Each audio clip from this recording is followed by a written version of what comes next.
Thank you everyone for the amazing feedback, amazing suggestions and encouragement on the first video. I have got many feedbacks and suggestions which I'll try to incorporate as we go along. Now, one of the interesting comment that I received from a friend of mine was, Amol, if you think there is a creative problem solving process, then I'll give you certain problems I have in my work, and can you solve all of them? I really thought about it.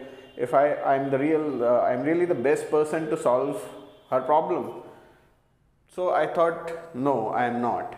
Why? Because there are three components that basically goes into the output of this problem solving process. The first is the creative problem solving skills that we are going to talk about in these set of videos. The second one is the subject matter expertise. That's the most important component, as we will see. If you are not the expert in that field, for example, if you are not the expert in terms of search engine optimization, if you are not you are not an expert in terms of automobile, then irrespective of how creative you are, you cannot solve that particular problem. And the third most important component is the motivation. Why would I like to solve this problem at all? Why would I like to solve this problem?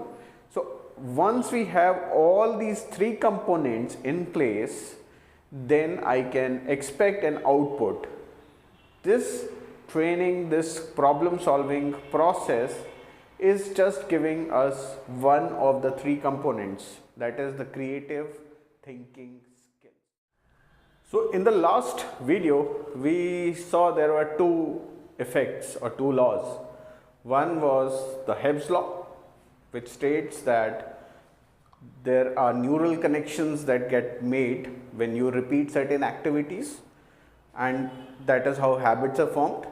And the second one was the quantum Zeno effect, which means if you put a lot of focus into something, then the neural connections which were there will change its direction and will form a new path, and that is called as neuroplasticity.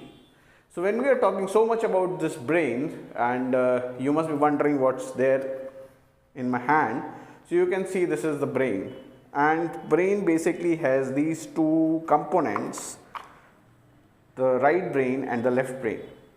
And why I'm talking to you about these brain parts in this creative solving problem is because they create a lot of problems while we solve creative thinking, while we want to become more creative.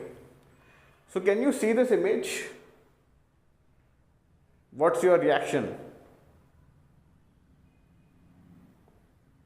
Yeah, so I know you would be saying this is a woman, this is an old woman, this is an angry woman, this is that, and so on.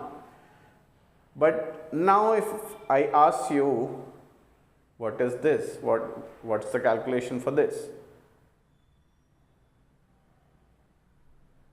Yeah, do you notice what is the difference?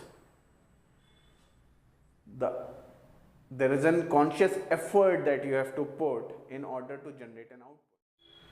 So from the activity that we just did, we realized that brain behaves in two different ways. One is the slow way and one is the fast, intuitive way, right? The fast. So basically the right brain is associated with more of thoughtful things, from logical things, from reasoning standpoints. So the right brain thinks in that direction. However, the left brain is the more fast brain. So basically that means that it is intuitive. It will take an action at the blink of the eye. it will be fast, it will do certain activity without any notice. So the creative solving process, the tools that we'll be going to discuss, basically utilizes the behavior of the right brain and the left brain, and how can we hack both of them to generate more creative ideas.